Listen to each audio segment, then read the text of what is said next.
Zur letzten Meldung der Tagesschau schalten wir um nach Hamburg.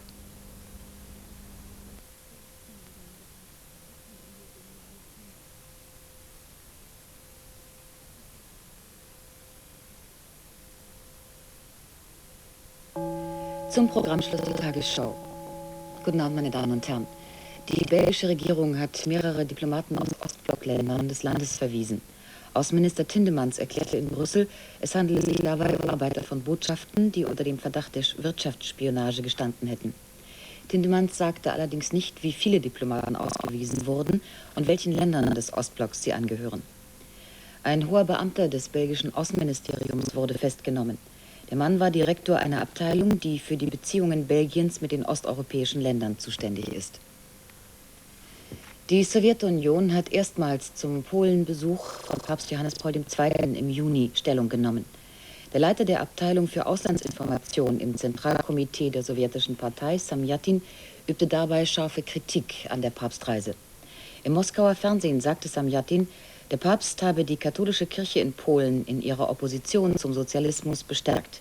Sie sei ermutigt worden, sich mit anderen regierungsfeindlichen Kräften zusammenzutun.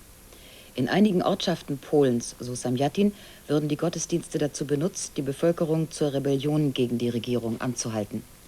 Das inzwischen aufgehobene Kriegsrecht in Polen, so Samjatin weiter, habe die innenpolitische Lage aber stabilisiert.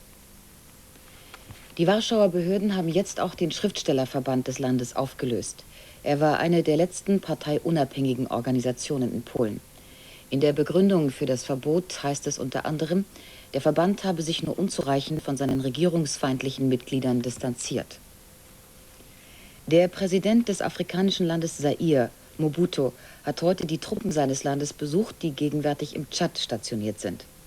Zaire unterstützt mit etwa 2000 Soldaten den tschadischen Präsidenten Habré im Kampf gegen die Aufständischen. Vor Journalisten in N'Djamena sagte Habré, er rechne stündlich mit neuen schweren Gefechten. Libyen stelle im Norden des Tschad große militärische Verbände zusammen, die den Rebellen helfen sollen. Der amerikanische Unterhändler bei den Genfer Verhandlungen mit der Sowjetunion über den Abbau strategischer Waffen, Rowney, hat bestätigt, dass Moskau mobile Fernraketen bauen will. Damit wolle die Sowjetunion ein Gegengewicht unter anderem zu den neuen amerikanischen Langstreckenraketen vom Typ MX herstellen. Moskau sei besorgt über die Treffsicherheit dieser Waffe.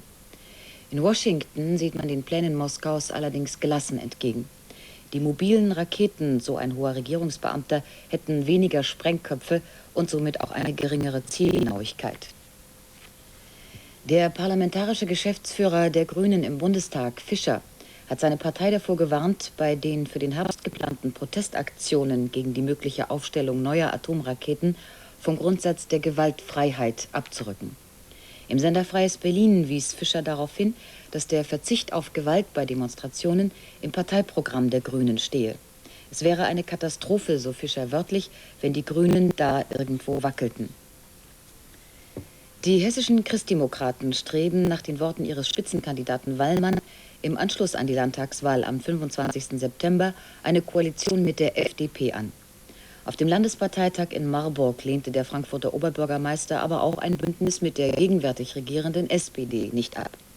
Voraussetzung sei allerdings, dass es nach der Wahl keine klaren Mehrheitsverhältnisse im Wiesbadener Parlament gebe. Einer Zusammenarbeit mit den Grünen erteilte Wallmann eine klare Absage. Die Lottozahlen: 8, 10, 29, 36, 47, 49. Zusatzzahl 17. Die Gewinnzahl im Spiel 77 lautet 8, 4, 9, 7, 1, 5, 1. Diese Angaben sind ohne Gewähr. Die Wettervorhersage für Sonntag, den 21. August. Sonnig. Nachmittags oder abends westlich des Rheins vereinzelt Wärmegewitter. Tiefstemperaturen 14 bis 19, Höchstwerte 28 bis 32 Grad. Schwacher, im Norden mäßiger Wind aus Südost. Das waren die letzten Nachrichten. Die Tagesschau meldet sich wieder mit neuesten Meldungen am Sonntag im Wochenspiegel um 12:45 Uhr. Damit ist das Programm des deutschen Fernsehens beendet. Es ist 0:07 Uhr geworden. Hinweise auf die Sendungen von Sonntag, dem 21. August, geben wir Ihnen auf den folgenden Schrifttafeln. Damit auf Wiedersehen und eine gute Nacht.